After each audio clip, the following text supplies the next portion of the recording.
Welcome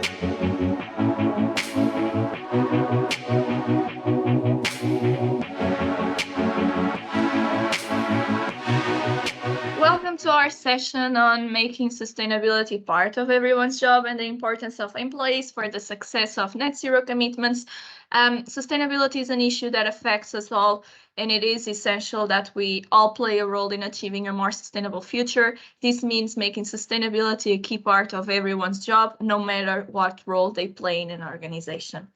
Overall, our goal today is to provide an overview of the role that employees can play in making sustainability a key part of their job and in achieving net zero commitments. So by working together and leveraging the skills and expertise of employees across all sectors, we can make significant progress towards a more sustainable and equitable future for all. So this session will be very helpful for the employees who want to make a positive impact on the environment and contribute to the success of their company's commitments.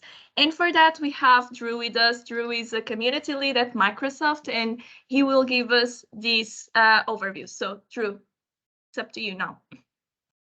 Thank you, and nice to be with you all. I'm going to share a few slides, so give me one moment to get those up on the screen.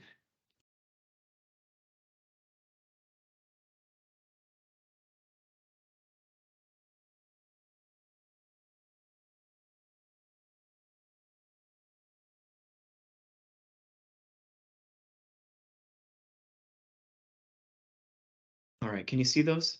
Yes. Okay, excellent. So hello, everybody. My name is Drew. As Clara said, I work at Microsoft, but as you can see from the slide here, in my pre-Microsoft life, I had some pretty colorful adventures. I was in a punk rock band for many years. After that, I was an eco-pirate with Sea Shepherd Conservation Society. But for the last 6 years, I've been a community organizer here at Microsoft. And all of these experiences are really they have something in common, which is the power of employee organizing, the power of what it means when people kind of self-organize and try to help steer their organizations, in this case, in a more sustainable direction. So I'm going to talk to you today about kind of a big picture view of what this landscape looks like right now. We'll talk about how Microsoft does employee engagement, because as you know, Microsoft is a corporate sustainability leader. And then we'll talk about the sustainability community at Microsoft, which is how I kind of factor into all of this. So I always like to start with telling people why I'm here, because why should you listen to me? You can decide after this slide if you want to stay on the session, but as Clara said in the introduction, my mission is to make sustainability part of everybody's job. And thankfully, we're at a moment right now in kind of sustainability where this is no longer just a nice to have aspirational statement. A lot of organizations are starting to realize that if they're going to make climate commitments, and then more importantly, if they're going to be able to follow through on those commitments and actually turn them into real measurable progress and change, this is kind of essential. The only way that you're going to be able to kind of holistically transform your organization, which at the end of the day is fundamentally what sustainability is all about, you're going to have to get your entire workforce engaged on this issue. So let's start with a couple of definitions, because I know that the audience here is all over the place. Some of you are just beginning your sustainability journey. Some are maybe seasoned professionals, but I think one of the barriers to more participation in this space is that it's kind of intimidating, and that some of the words are big or scary or ambiguous. And so I'm going to throw 3 definitions out to make sure that we're all speaking the same language for the rest of my presentation. So the first one is sustainability, right? This is a word that means a lot of different things to a lot of different people. But the definition is actually pretty simple, at least the one I like to use. And that is really to just create and maintain the conditions that allow humans and nature to coexist for present and future generations. Net zero. Well, this is a theoretical state in which humanity is still producing carbon emissions, but we're able to somehow remove more emissions than we produce from the atmosphere. I say theoretical because, well, it's really nothing more than that at the moment. But for the purposes of this conversation, net zero refers to that kind of concept, but for an individual organization, in this case, a company. So when a company wants to become net zero, it means that they are removing as many carbon emissions from the atmosphere as they emit through their direct operations, with a focus on first reducing emissions, because the best way to prevent emissions from going into the atmosphere is to not do it at all, and then purchasing carbon removal credits to compensate for any residual emissions that they could not remove.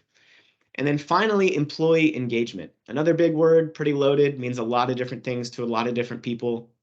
But for the purposes of our conversation around sustainability, what we mean when we say this is actions to increase employee participation in a company's environmental sustainability efforts. Now let's zoom out a little bit before we get into the details of how Microsoft does all of this. Many of you are probably noticing a shift is underway in the companies that you work for.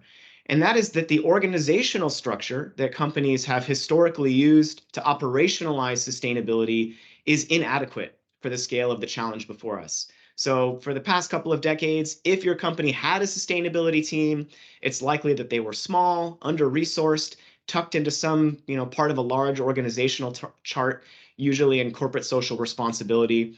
And most importantly, they were unable to actually affect change with internal stakeholders like business groups, right? Their sustainability has long been seen as a kind of nice to have function.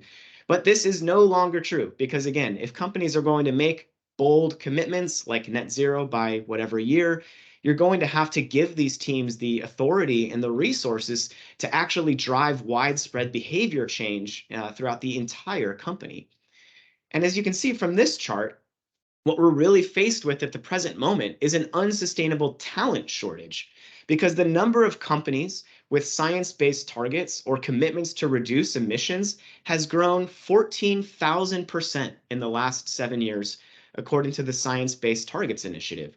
This is a wonderful statistic. This is exactly what we want to be seeing from the private sector. They're realizing that in order to maintain their reputation and their business and mitigate against the future risks that climate change poses, they're going to have to get a hold on reducing their emissions. However, what many are starting to realize now is that they lack the people with the skills and the expertise to turn those pledges into progress. Anybody can make a commitment. Taking 10, 20, or 30 years to actually follow through and change it is going to require a massive amount of effort and resources. And at the top of that list is people. So what I want to talk to you about today is the people side of sustainability. Now, what does this mean? How do we address this unsustainable talent shortage?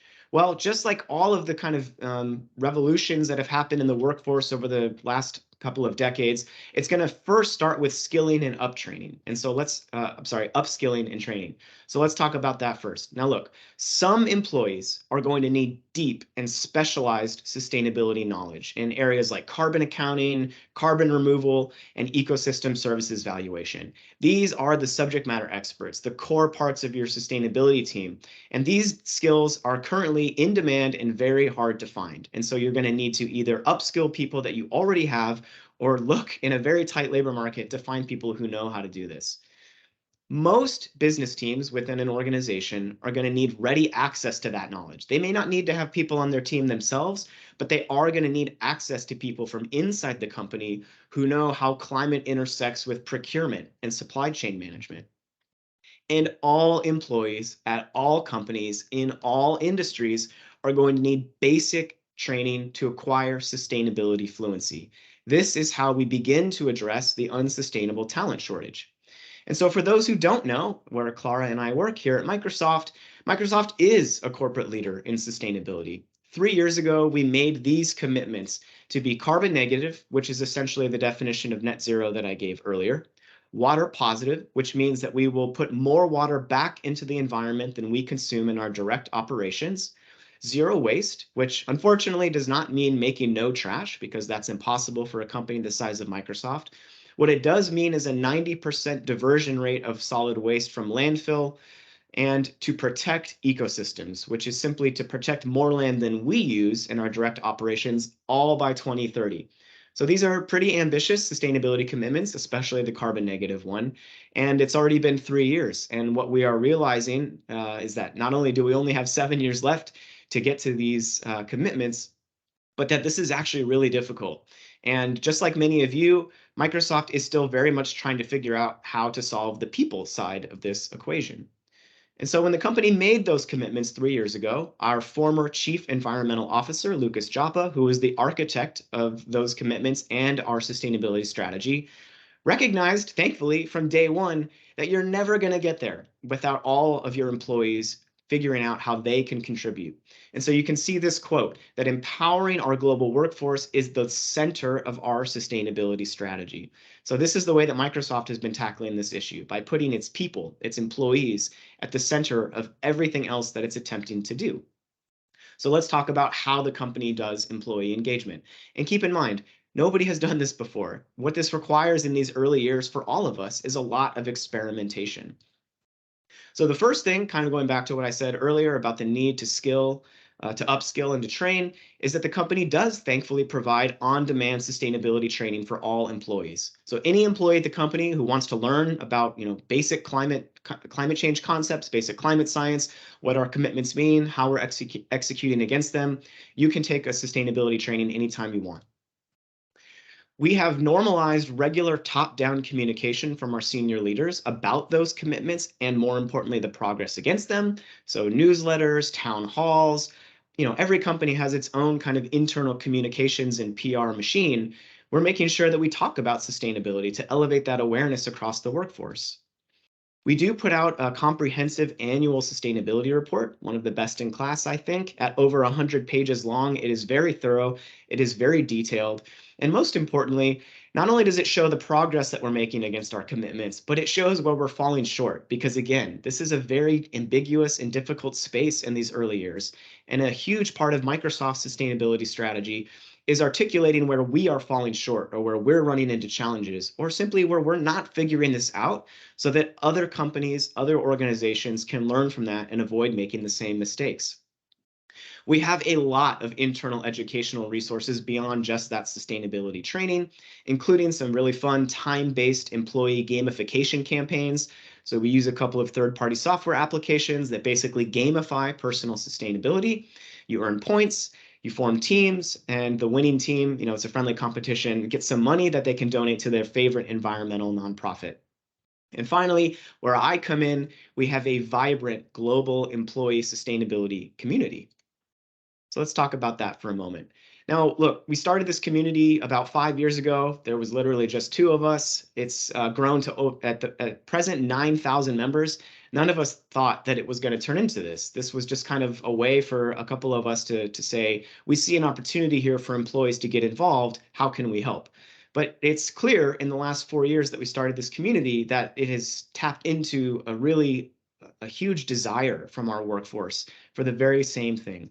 And so those 9,000 members also make up 35 chapters around the world where employees can, work in their local communities or speak in their local languages. Our members are in more than 100 countries. We have 50 volunteer leaders who help us run this sophisticated machine, 10 global programs.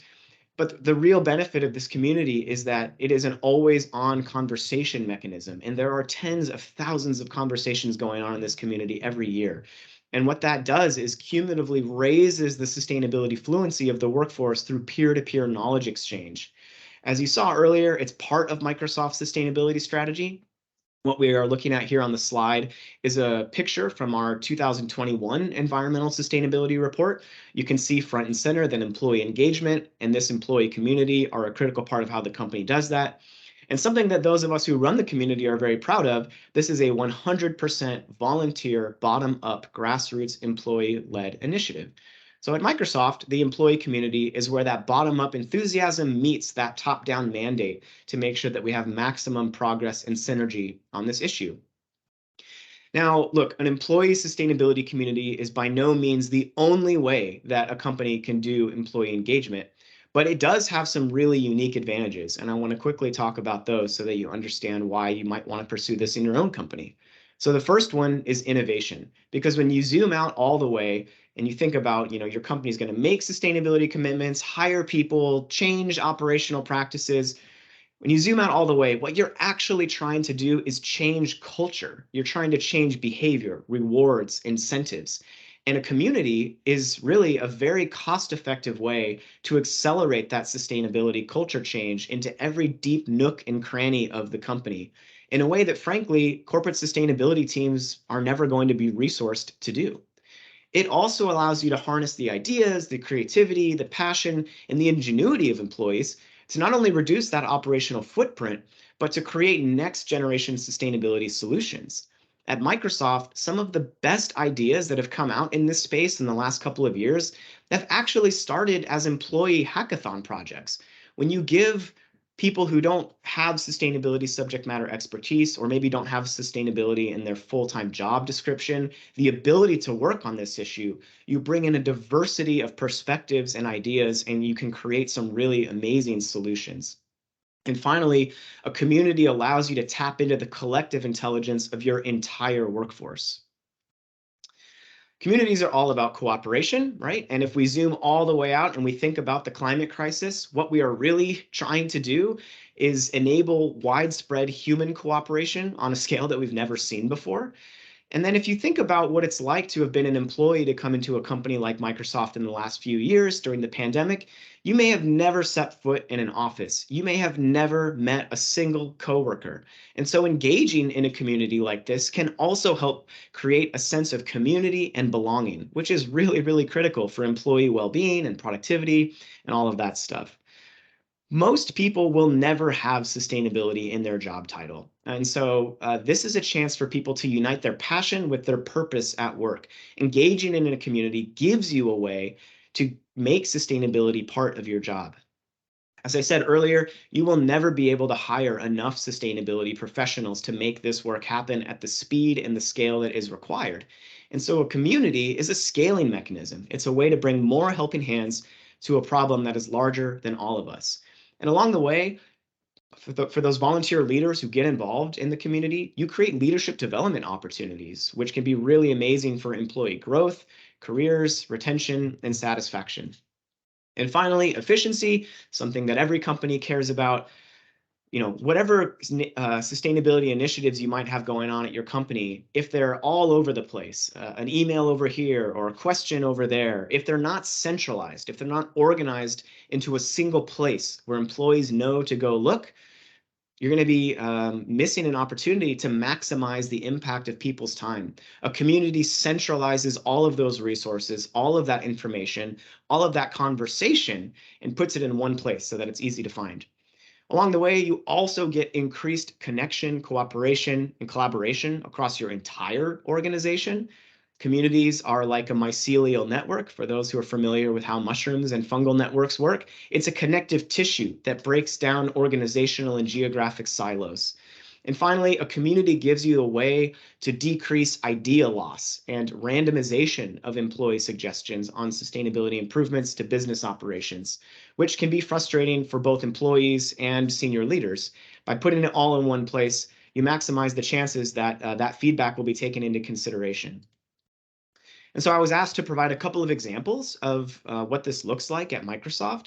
So here are two of my favorite examples of how really common roles and disciplines that have nothing to do with sustainability have started to think about how you incorporate sustainability as a first principle into that work.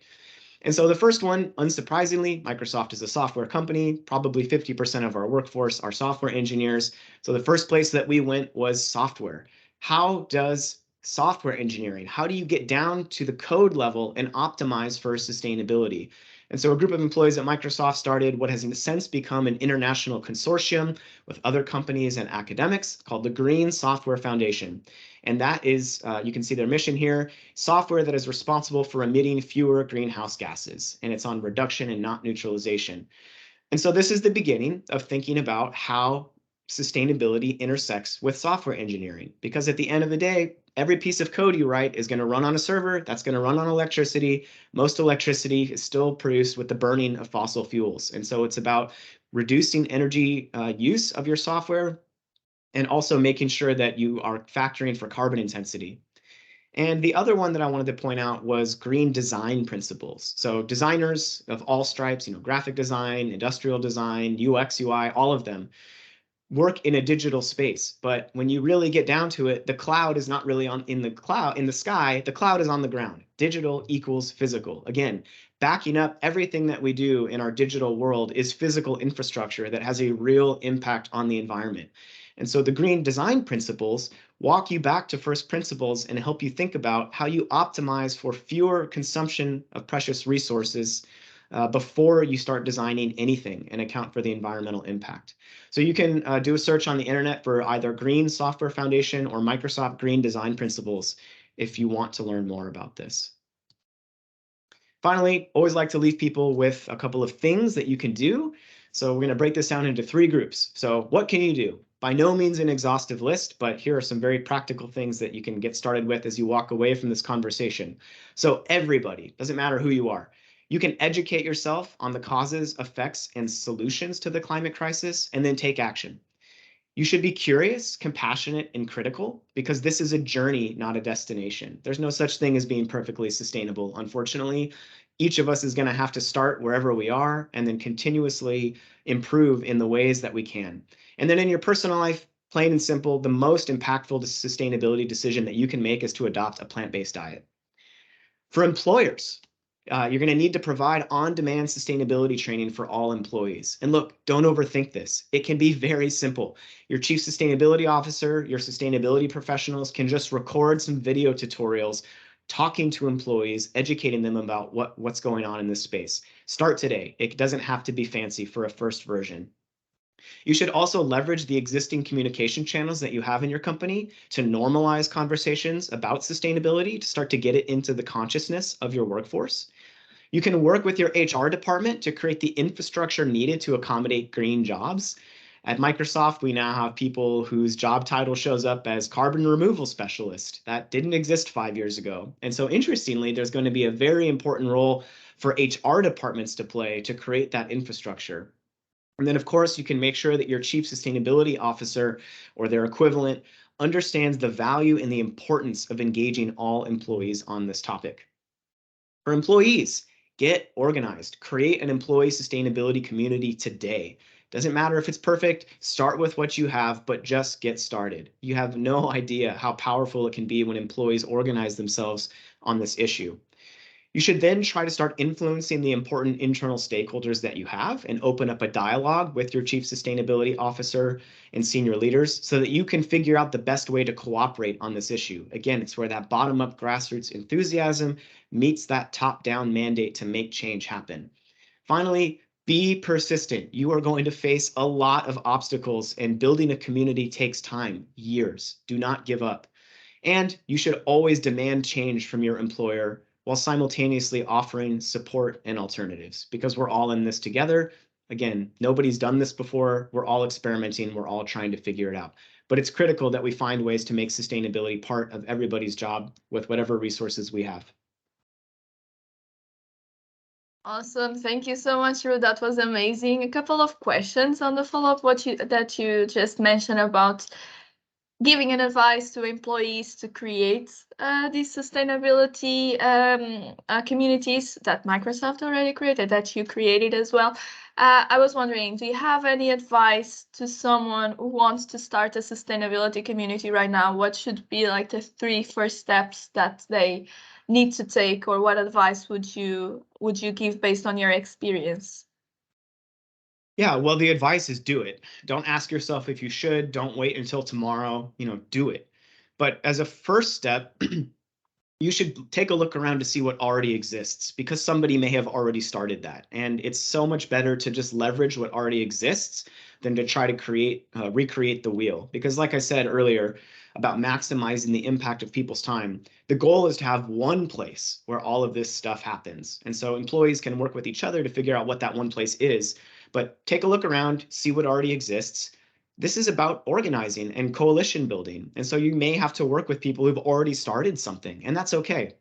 So look around and see what already exists. Figure out how to consolidate it all into one thing, one place, one entity that people recognize. Okay, that's the sustainability community. and then use whatever resources you have. Look, this doesn't have to be fancy. It doesn't have to be polished. It doesn't have to be perfect. When we started it, it was an email distribution list. Most companies have the ability to do that.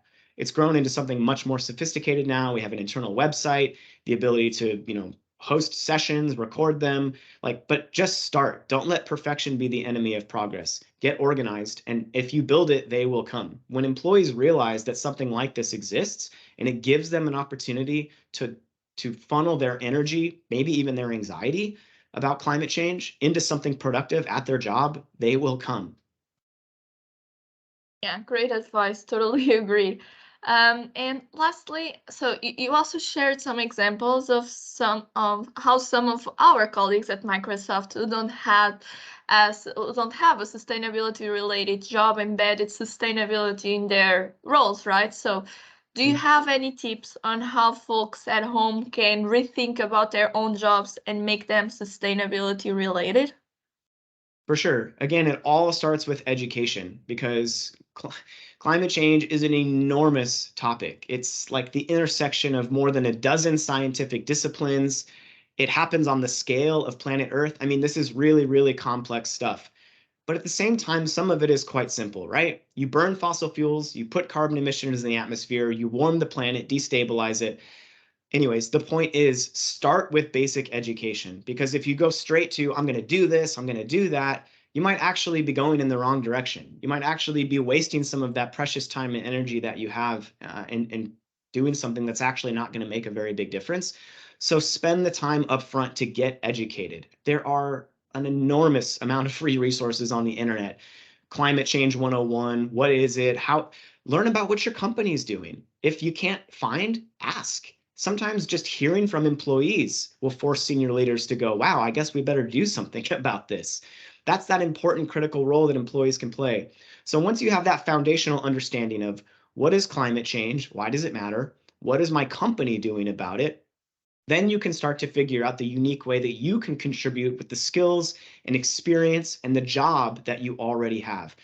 And look, this is where it gets really experimental. I'm not a finance analyst. I'm not a software engineer. I can't tell those people how to make sustainability part of their jobs, other than the kind of generic things, which are like, try to reduce your basic operational footprint so that you're using less electricity. Only people with those job titles and that experience can do that. But this is also the beauty of a community, is that you don't have to figure it out alone. You create a way for everybody to collectively figure it out. And that is a perfect microcosm of what's required for humanity with climate change. No single person, no single government has all the answers, nor can none of us can solve this by ourselves. And so we have to create the structures to figure it out collaboratively together and as fast as possible. But to just really sum it all up, get started immediately. Be creative. Think about the ways that your job intersects with the physical world and how you can change that. Yeah, that was amazing. Amazing. Thank you so much, Rui. It's all about collaboration in the end, right? Thank you so much, and hope you folks at home enjoy it as well. Thank you.